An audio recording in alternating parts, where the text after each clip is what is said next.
Hey mental workers, you're listening to the Mental Work Podcast, the podcast about working in mental health for early career mental health workers. I'm your host, Bronwyn Milkins, and today we are talking about what it's like working as a researcher. Have you ever wondered what it's actually like to work in research? Maybe you've thought about stepping into research, but you don't know what to expect, or you're curious about how research translates into real-world clinical work. In this episode, we're diving into the surprising realities of being a mental health researcher. And here to help us out with this topic is our guest, Dr Alix Woolard. Hi, Alex. Hi, Bronwyn. Thanks for having me. It's such a pleasure to have you on the podcast today. Could you please tell listeners who you are and what your non-work passion is? I would be so happy to. So I'm Alex. I'm a senior research fellow at the Kids Institute, or the Kids Research Institute, I should say. And I'll be referring to it as the Kids. Yeah, shorter. It's a bit of a mouthful. So I am, like you said, a researcher, but I'm a student again. So I've gone back to uni and I'm finishing my Master of Clinical Psychology this year. And many things. I'm a friend, I'm a partner, I'm a cat, dog and mum. I also have about a million non-work passions. So I've recently been diagnosed with ADHD, so this kind of makes sense that I have lots of different things on the go. So I'm currently diving into sourdough and baking. I'm super into that in the moment. It seemed to be a bit of a COVID trend a few years ago, but I'm getting into that now. I'm really loving it. But I did lots of things: yoga, weightlifting. Those are my current things as well. Yeah, I love how you said current things because, as you know, I'm also diagnosed with ADHD, and that's how I describe my hobbies as well. I'm like, currently this, but ask me again in 3 months or less. Yes, exactly. It might be a whole different set of things. Exactly right. And they do. Yeah. They just chop and change. And actually, I quite like it like that. You try new things. Excellent. And I guess the first question I wanted to ask you was, why research? Like, how did you come to be interested in working in research? Was there something that motivated you or other influences? Tell us about it. Well, it's not your traditional story, I would say. So I think for a lot of people, research, you get into it because you're super interested in it early on. But for me, that was not the case. And in fact, I remember I did my undergrad in psychology as well. And I remember it was one of our first lectures in research, and I was thinking, not for me. I want to be a therapist. I want to go and do clinical work, and I don't want to do research.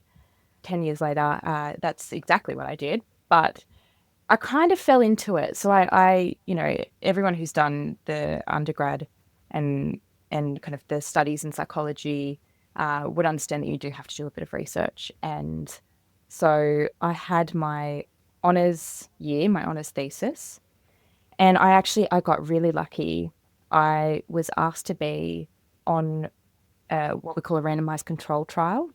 And going into it, I was like, oh, cool, yeah, I'll be on a RCT for sure. I had no idea what it was. But I really enjoyed it. It was this wonderful study that was looking at infant development and maternal mental health across the first year of life. So we followed mums and their babies, and we looked at lots of different aspects of development and mental health. And I really enjoyed it. And I loved working with my supervisor. Her name's Dr Titsia Bender. She's from the Netherlands. And at the end of that year, I enjoyed it so much. She was like, why don't you apply for a PhD scholarship? And I'm thinking, I'm not smart enough to do that. There's just, no way, I wouldn't get it. But whatever, I'll just put an application in. And I ended up getting it.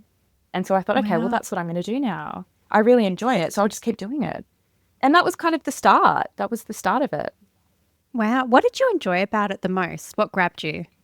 I really enjoy the work with participants, so like kind of that face-to-face testing. I think it's also really cool that you can be curious and you can try new things, and every day is kind of different. You don't typically get stuck in a rut. So I think in that first year, it was just really cool to kind of go into a big research institute and see different people every day and do lots of different testing, lots of different assessment, and to try and like put all of these pieces together. It's kind of like a puzzle. So how does all of this make sense? it was like allowing me to be curious. It sounds like you had a really good relationship with your supervisor as well.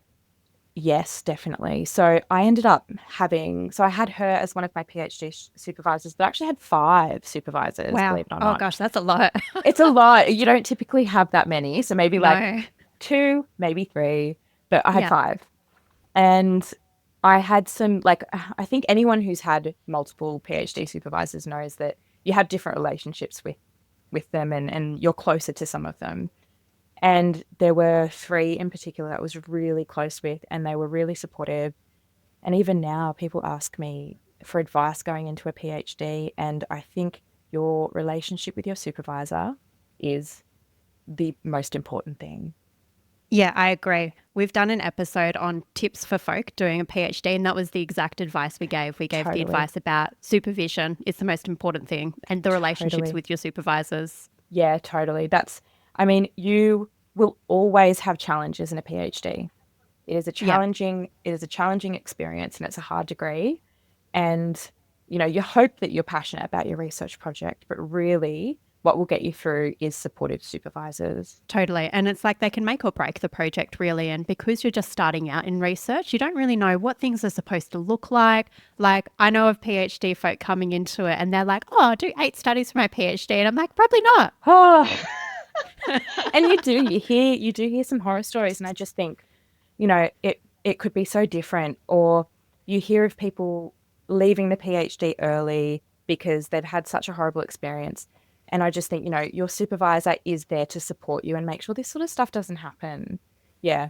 Yeah. So you had a really great start to your research career. Also, working on an RCT is really exciting. Like, it's like you're working directly on an intervention. Was it double blind as well, or? Yeah, so it was. It was massive. It was huge. So it was actually a sub study of a larger RCT, and it was more biomed sort of stuff. They were looking at a new treatment for asthma, actually, Wow. because It's really yes, exciting. it's really cool. And I really felt out of my depth, to be quite honest, sitting around a table when we would have our team meetings with all of these medical doctors. And I'm like, oh my God, I don't know what you're talking about.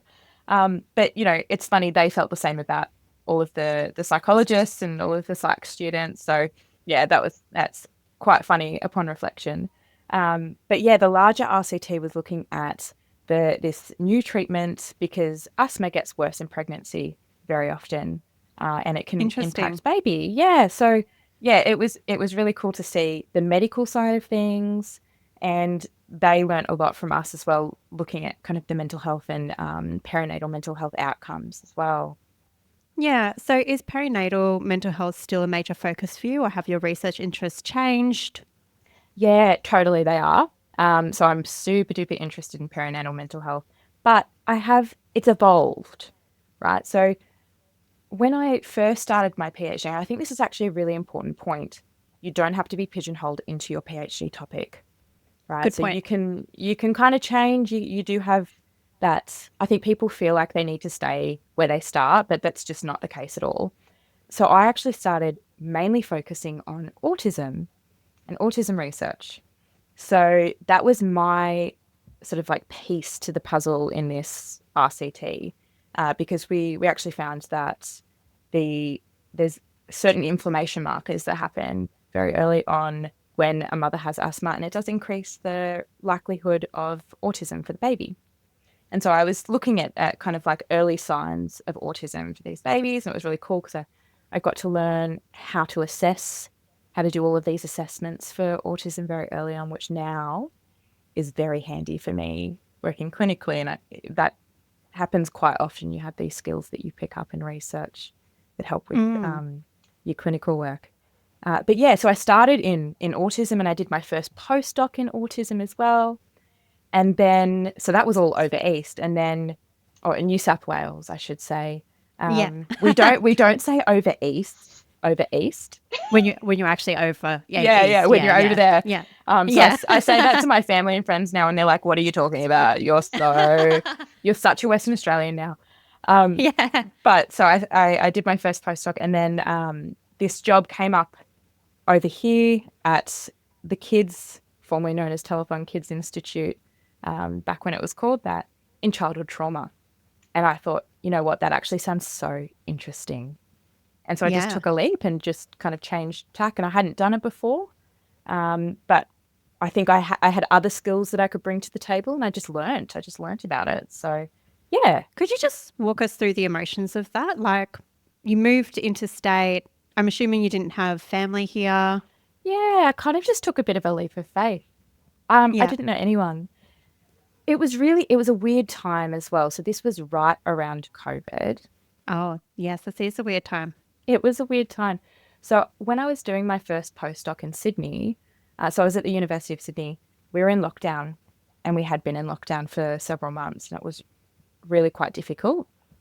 And so I think one of the deciding factors for me moving over here was being able to work in an office. That's really important for me. I find it quite difficult to work just from home. I like a little bit of flexibility, but having people around, and I was finding I was becoming, I was feeling really low, and I was becoming unmotivated in my job. So moving over here, the prospect of being able to just go about and not be in lockdown was really enticing.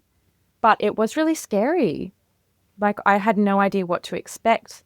And moving into a completely different field as well, I was like, what if I am not cut out for it? Or like, what if I don't have the skills that they want or need on this project and it fails? So I think, it was scary, but you have to, I don't know, I just had to do something brave. Yeah. And do you feel like you were able to gain the skills on the job? Like, is that, I guess, a skill that you have? Totally. I think, yeah, this is maybe an ADHD thing, but like kind of thinking on your feet and like pivoting and being able to adapt to situations. That's, I find that is a strength of mine. So I think that helped a lot in coming over here and just kind of like getting stuck into it and just trying. So yeah, I did pick up a lot of skills, and I am constantly doing that in research, actually. Yeah, I was thinking before this episode, what are some of the misconceptions that people have about research? And I think one misconception is that people think research is like this monolithic thing. It's like you can do research and it's just one skill, but there is so much to learn, right? Totally, totally.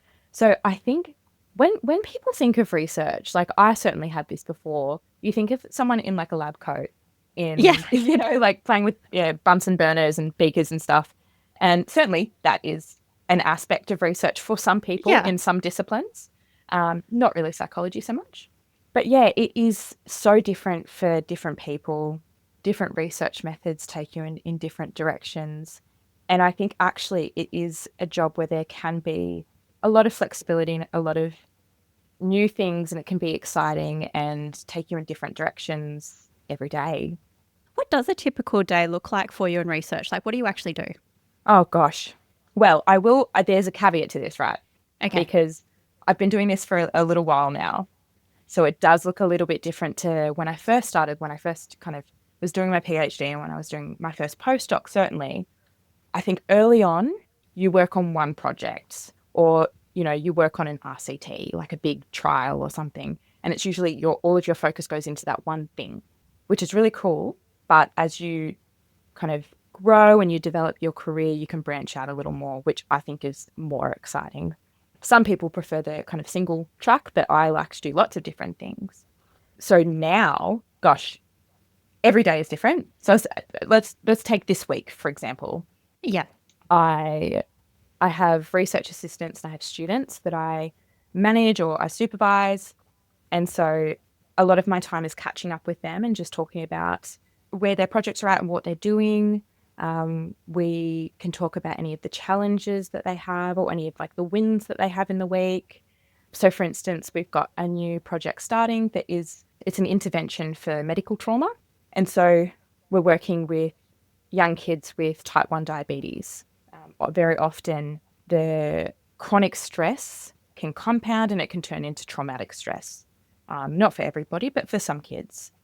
And so we've got this new intervention we're trialing, which is like a 6-week online CBT skills sort of intervention. And we're recruiting right now. Anyone who has experience in research, he is recruiting, and it's a little bit triggering. It can go well or it can be a real challenge. Yeah, I find it's either really easy or it's like the worst thing ever. Yeah. And often I find that I think it will be easy. I'm like, oh, community have told me that this is what they want. Yeah. And then you set out and you're like, oh, okay, actually, I didn't think about that. Oh, I didn't think about that. And you have all of these barriers that can pop up and you've got to try and think around it. You've got to be flexible. A lot of problem solving, thinking on your feet. That's it. Like you really have to be, it's exciting. It can be stressful, but you really have to be quite flexible. So we've met this week and we've talked about recruitment and we're actually doing well at the moment, but it has been challenging over the last couple of weeks. So we had to troubleshoot and think, okay, how do we overcome this? And the way that we did that was social media. Advertising on social media works quite well. Great. So that's been one aspect, meeting with people and troubleshooting. What else do we do? We have like big team meetings where we talk about lots of different projects and we kind of get updates from everybody and where are certain projects at, and we can talk about challenges there and lots of different perspectives can come out, which is good. I've got my own podcast. So I've been doing some, like science communication. So I've been doing interviews this week talking to researchers about their specific topics. So that podcast, by the way, is called Embracing the Mind, if anyone's interested. Yes. But yes, I was going to ask you about it and so that we could promote it. And I'll definitely pop the links in the show notes so everybody can listen to it. Thank you so much. We're talking about, mostly we're talking about women's health this season, but we're talking about grandparenting this week, which is something that I hadn't thought about previously, but it's actually super interesting. And it was a really cool chat. I'm going to get the name wrong, but I know like Michael Cargrew is really into that. Oh, so we talked to Dr. David Cole. Now, so he is a very interesting researcher because when you ask him what he does, he says everything. And I think that actually it's a pretty accurate statement. Oh, okay. He comes in and starts talking about placentas and he's got this big study on the different factors impacting placentas and how placentas impact maternal and infant health and mental health. And I was like, aren't we meant to be talking about grandparents here? And he's like, yeah, we do that too. We do the whole life course. Like that is an interesting job. We do everything across the life step from placenta to grandparents. Quite literally. And that will be my intro. Thank you very much. So yeah. Wow, that is a lot. I wanted to ask you because I think this might be another misconception. I don't know. I think people might sometimes idealize research and be like, oh, I'm going to be like solving the world's problems every day sort of thing. And then at other times, I think people can be like, research is pointless, like it doesn't actually do anything. Yeah. I guess my question to you is like, do you feel like your work is meaningful or is every day exciting, or are there some things which are like basic research, which actually is important in itself but doesn't necessarily have a real world impact? I know that was a big question. That's a big question. Yeah. So first of all, I think there is a place, right, for research to have big impact. And I think that it can, right? So that it may be that not every day is impactful. I think it's like every other job, right? Not every day you're going to be smashing goals and, coming up with the best idea in the world. But there are times when you finish up a project and you put it out into the world and actually it does make a big impact. That is the beauty of research, I think, because now that I'm working clinically, I can see that you work with an individual and you can make sort of like really not immediate, but you can make change that you see with your own eyes. You can help work with someone and they make change in their world and you make impact on that individual, I guess we'll say micro level, right, with the person. But research is macro. So in terms of my work, one of the things that really grounds me and helps me move through hard times is thinking about the impact that I make with my participants. Because you can see that as well. You sit down with a participant and often they'll say, I wish that this had been done for me back when it was impacting me. So thinking about, type 1 diabetes, for example. Yeah. When we were coming up with the idea, we were talking to community, which is a good practice in research. Make sure that, what you're doing is actually what people want. Not Yeah, what it's also really enjoyable to it talk to community. is. Yeah, I It find that really is. rewarding in research. I love talking to people who get to Totally. be involved in research. But to take your point, it is important to ask the community, is our research what you want? Yeah, exactly. Like, let's get out of that ivory tower and Yes. let's not pretend that, we can be called experts, but really the people with lived experience are the experts, aren't they? So I think when you talk to people and they say, I wish that this research had been happening when I was being impacted, that's super rewarding and you can see how impactful your work is. And then when you make change in terms of, maybe particularly in mental health, it's in clinical service, or you come up with guidelines that help people do their work, or you are giving a platform to people to talk about their experiences and inform others, that is macro change. And that's beautiful. And that is like really impactful work. So would you say that you feel like your work is quite meaningful? I do. And I think for me, that's a value. Like that's a really important thing for me to have in work, is feeling like it is meaningful. Yeah, I don't Yeah. know. You'd have that surely. Yeah, no, I do. And the reason why I ask it is because I've done a recent episode which was looking at the factors that contribute to work satisfaction. Yeah, And feeling like it's personally meaningful is just kind of a general factor that contributes to that. If totally. you are good at your work and you're getting well paid, but you don't feel like it's meaningful, then work satisfaction lowers. Yeah, and that I can see that. I can totally Yeah. see that. You need to have meaning overall, but also those pockets, those little moments of like, this is why I'm doing it. Okay, another aspect I wanted to ask you about was that some people say that research is quite slow moving. Is that true? And are there any other challenges involved in research that people might not expect? So yes, I think sometimes it can be a bit slow. I think it really depends, which is a bit of a cop-out answer, but I don't want to give a blanket like yes or no, because it depends on where you work. So I think traditionally universities are a bit slower, and it makes sense because oftentimes the academics that work in a university setting also have a teaching load. So Yes. it kind of takes away from research time. So whereas, a place that I'm working now, like a medical research institute, they're typically a bit faster. However, it's certainly not like a newsroom or something where, you've got to get stuff done every day and it's deadline, deadline, deadline. There are deadlines, but they're not, it's not super duper hectic.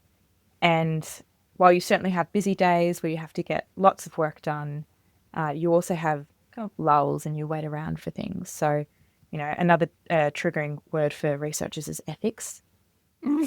I'm sorry. So true. I know. My heart rate just increased. Isn't it awful? But Yeah. there's, the reason is it's triggering is because it can take a really long time to get things through ethics. It's really important that we get things through ethics to make sure that we're doing everything in a safe way and that everybody involved in the research is kind of safe and we're doing work that doesn't harm anyone and it makes sense and it's logical and scientifically sound. But it can take a really long time for things to get through ethics, typically months and months and months, and you redo things. So it can have slower aspects, yes. Yeah. And I guess like maybe a point I wanted to make around that was that sometimes good research does take time. Like you don't want to take shortcuts with research. You actually don't want to harm people, and it's like ethics can make your project better. It sucks that it's slow, but it's quite necessary. And you don't want to invest so much time and money in a research project only to look back and be like, oh, we should have involved consumers. We should have Yes. involved people with lived experience. Because even though those things take time, they're so vital to research. Yeah, that's a really excellent point. There is kind of the temptation to get things done quickly, to get lots of outputs, right? Because there's a lot of pressure. I think that's actually one of the challenges, I think, Okay. is the expectation on researchers to produce lots. But that is the absolute, like that, I think the priority is that you do things in a safe and well thought out way, because it would be awful to get through a project and have huge regrets. Of course, you will always think of ways to do things better, but the Yeah. big stuff, we really do need to think it out and do things in the best way. Yeah. Could you tell us a bit more about this output pressure? Is that something that weighs on you? Oh, totally. I think there isn't a researcher working that doesn't feel that pressure unless they're, maybe doing it for fun. But if you Yeah. can't relate, I need to pay the bills. Yeah. So I think, the way that research is set up is that often people are working through grants that are funded by, a funding body. And so first of all, you need to get a grant. To get a grant, you need to have a track record. So for those not in research, they probably haven't heard this term before. Track record is like your CV, essentially. And so on it, you need to have lots of stuff like papers or conference presentations and, maybe awards and like other things like that. So there's so much thinking around this for researchers. How can I build up my CV so that I look competitive so I can get a grant, so I can get paid and have a job? Yes. It's really quite stressful. Yeah. And maybe to point out as well that it's like, usually in research projects, there's not a budget to fund you to apply for awards or to go sit on committees or to go do these activities. It's like often these activities are done in your own time, right? Exactly. There's a lot of work. So this is something that I've had to learn, and I've had to be really careful with my boundaries, especially now working clinically, because burnout is a really big risk factor for working in research, because you're totally right. You have to get your work done within the grant. You have to get, the research done. But as a researcher, you also need to, review journal articles, and you need to sit on committees, and you need to put in a lot of extra work to make yourself look attractive to funding bodies so that you can continue to work. And often as well, I think you're working on a grant, say it's 2 years. For researchers, you have to think in that second year, what's the next thing you have to think about? Because very often you'll have short-term contracts. There's no permanency. So what is the next thing that I need to get in line so that I have a job after this? Yeah, totally. Yeah, that's really stressful. It is. And I don't want to scare people off, right? Because it is a cool job. And there are lots of jobs where there's short-term contracts. And exactly. Yeah. You can find a balance. Mhm. So I don't work on weekends, and I don't work outside of hours, and I don't have email on my phone. Yeah. I don't have it on my phone either. I find that's really good. Yeah. But I tell you, the boundary thing that I'm currently struggling with research is that I don't know if this is the same for you, but for me, I find that there's some tasks in research which I just call like low cognitive load tasks. It's like data entry, or you can like look at like an article and listen to music at the same time. You can kind of do these low cognitive tasks. And I find it really tempting. Like for me, I'm like, oh, I just need to review this transcript. I could do that at home while like watching the TV. And I have to be like to myself, no, don't work out of hours. So I find that really difficult. And then I'm like, oh, but then I'll put this low cog task like during work hours. And I'm like, it doesn't seem worth it. Oh my God. Are we the same person? I do the same thing. Well, I'm trying really hard not to do that now. Yeah, me too. Like it's actually a conscious effort. 'Cause I'm like, oh, but then I'll free up my day tomorrow. I can do something. Exactly. I'll spend the whole day writing this paper. No. Yeah. But that sort of stuff, I find it's really important to have those really strong boundaries, because it creeps, right? It creeps in. It does creep. Yeah. And your boundaries blur and that sort of thing. Like, I actually started this year checking email in the train, and I was like, wait, what am I doing? Don't do that. Yeah. No. Yeah. So I think while it's super tempting, I have to protect my time, and I have to protect, non-work time. And for some people, they really enjoy research, they enjoy working and whatever, you can do you. But for me, it doesn't work. That leads to burnout, and I can't do it. So yeah.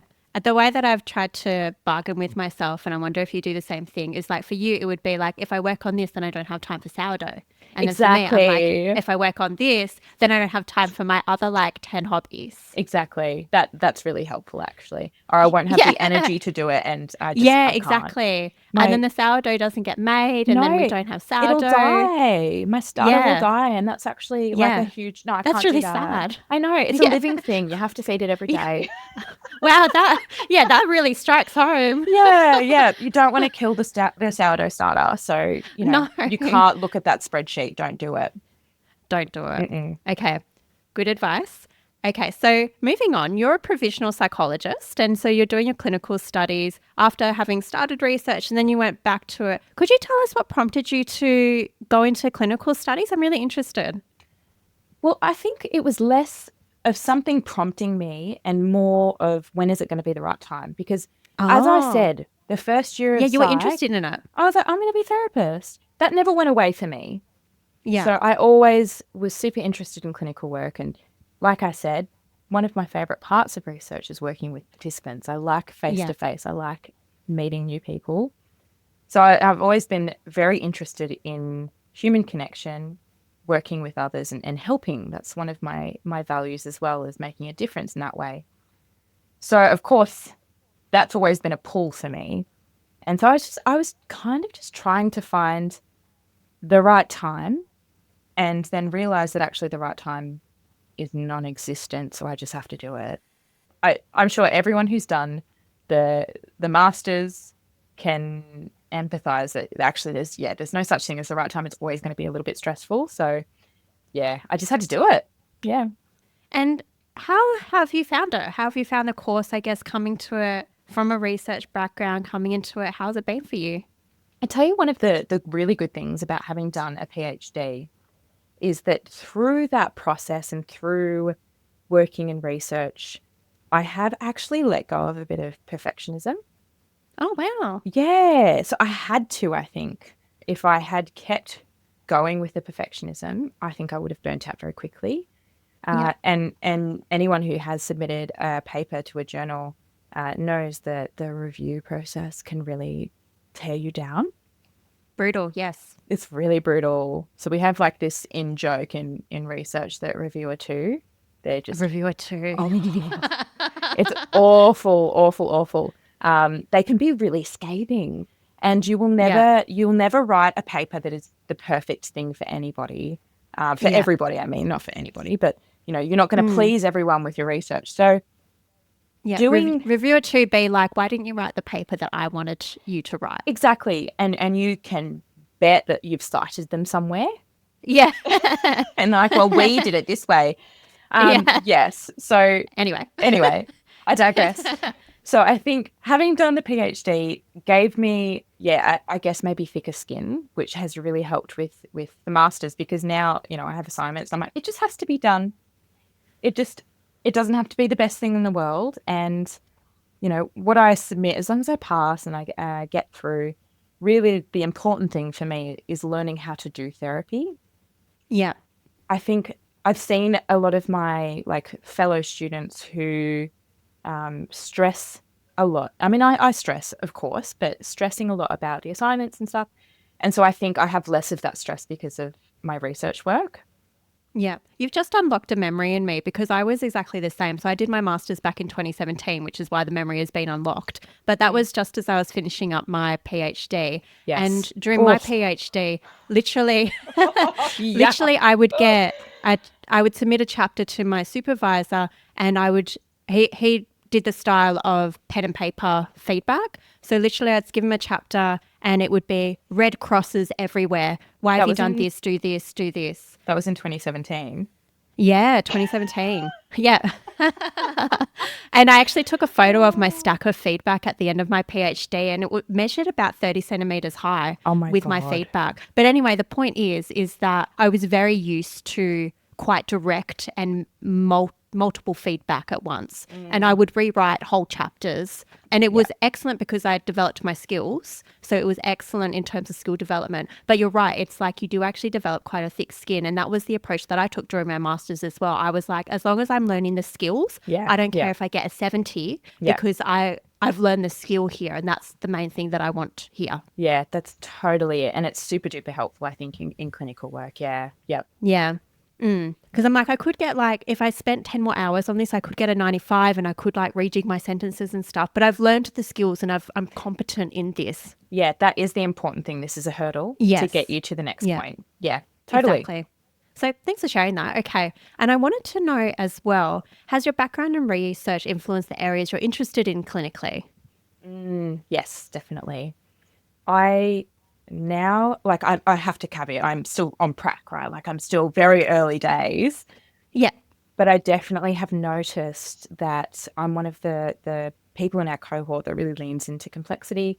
And I've worked with clients who have experienced trauma, and it doesn't scare me because I have done so much work in it now in research.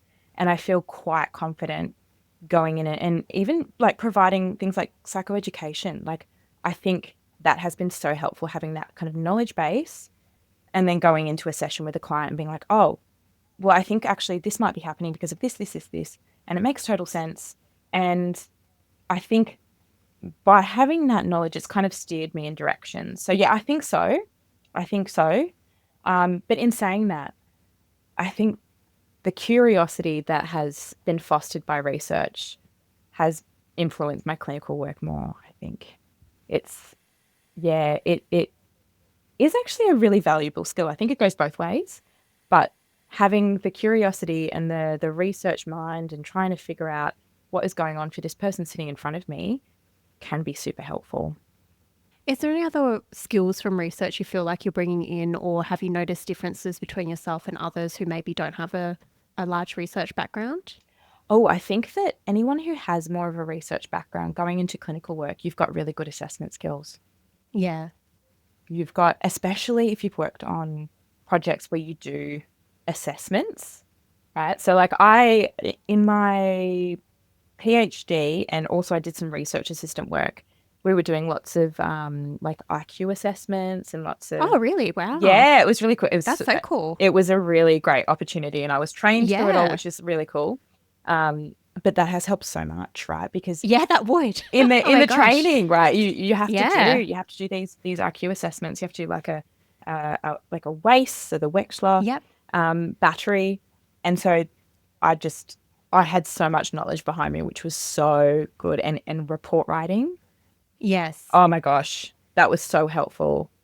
That is a huge learning curve for most people, and it still Yeah. was for me working with like different clientele, but it was. Yeah, it was so good to have that knowledge behind me, and it kind of reduced the stress a lot for me last year in particular. Yeah. Yeah. No, I completely agree. I do find having the research background and then translating that into report writing, you're able to put at the top of your report, like, this is our question, our assessment question, and then Yeah. everything else flows from there. These are our hypotheses. This is what we wanted to test. This is how we're going to Yes. answer it. Yes. These are the things that are left outstanding. These are the implications. Yes, It's like, totally. I guess from research, it's like you're able to logically structure things and have Yeah. things that all are justifiable.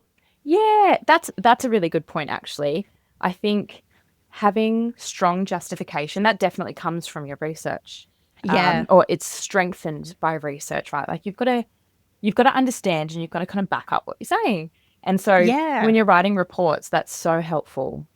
Yeah, I'm so glad that that's been a transferable skill for you. Okay, another question about your clinical and research combination. Do you think you'll change what you research or how you research as a result of your clinical studies? Yes, I do. I already Okay. have. I already have. Okay, how?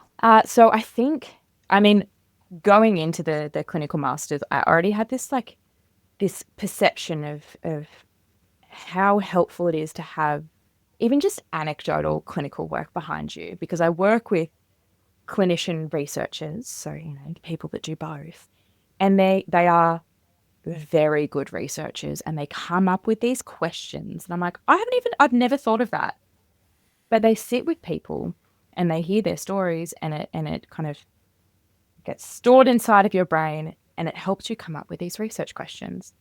And so that has already come out in, when I'm developing new interventions for young people. The stuff that I talk about or that the clients bring up with me, it kind of just, it goes in, and it comes up later when I'm thinking of what we're going to do in research. And I'm like, oh, but what about this problem?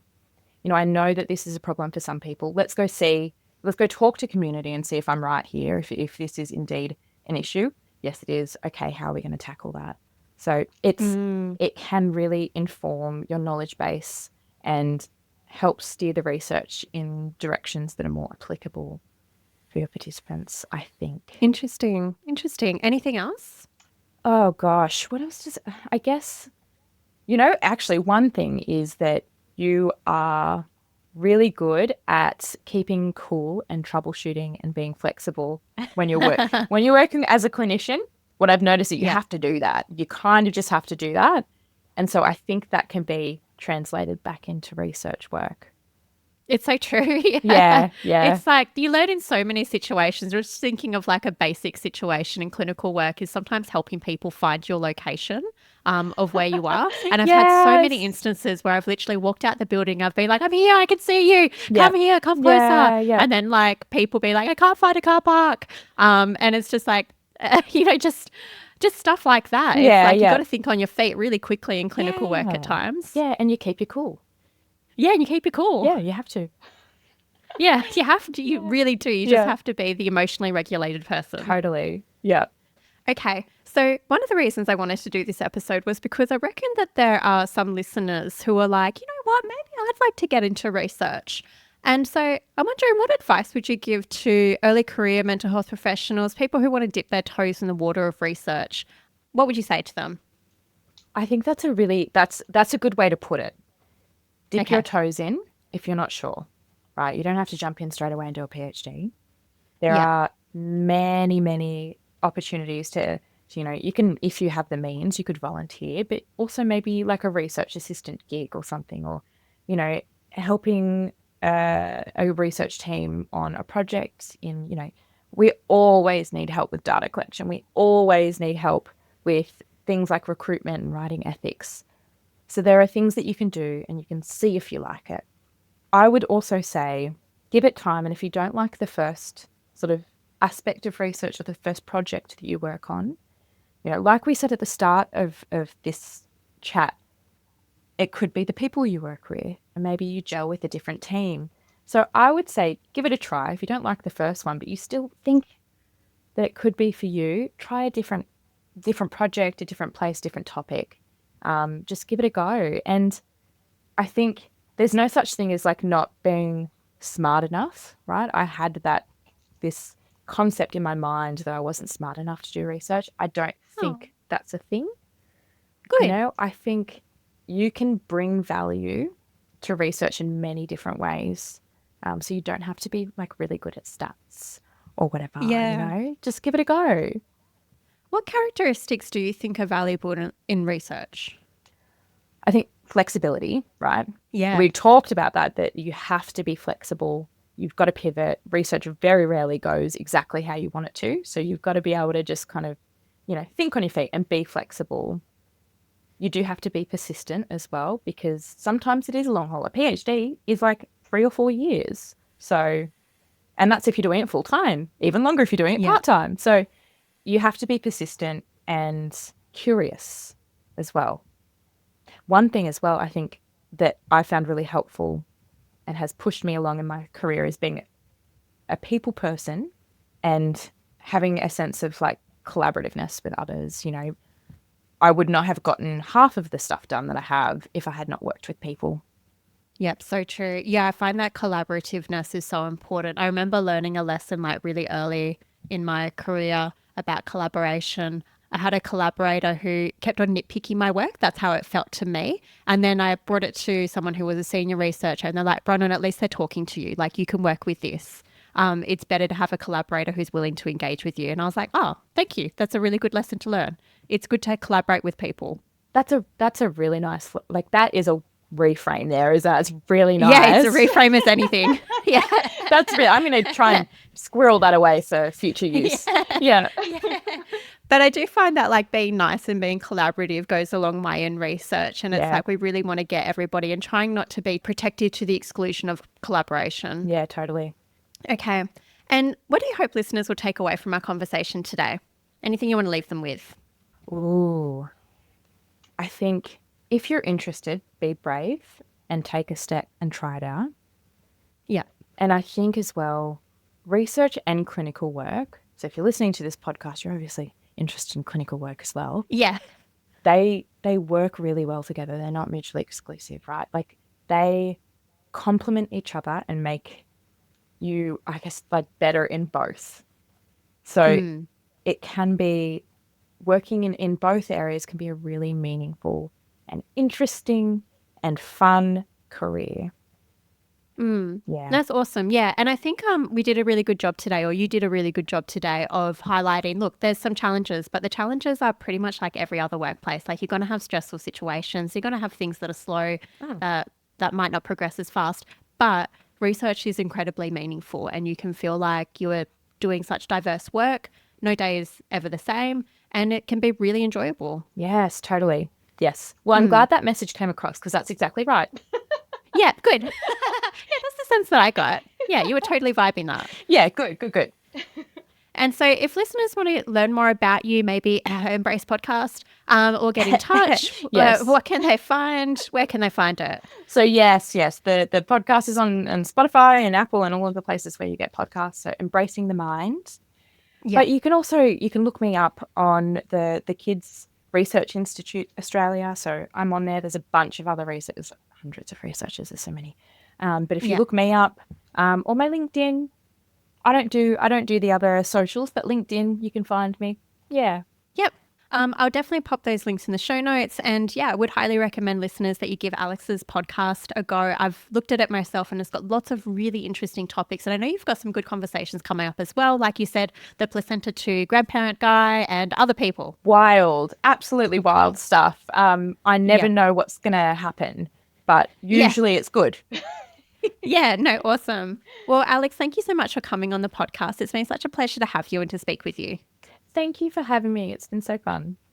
Great. And listeners, if you enjoyed this conversation, please consider supporting Mental Work. Follow the podcast, leave a rating or review, and share it with a fellow mental health worker. It really does help get the podcast out there and into people's ears. That's a wrap. Thanks for listening to Mental Work. I'm Bronwyn Milkins. Have a good one and catch you next time. Bye.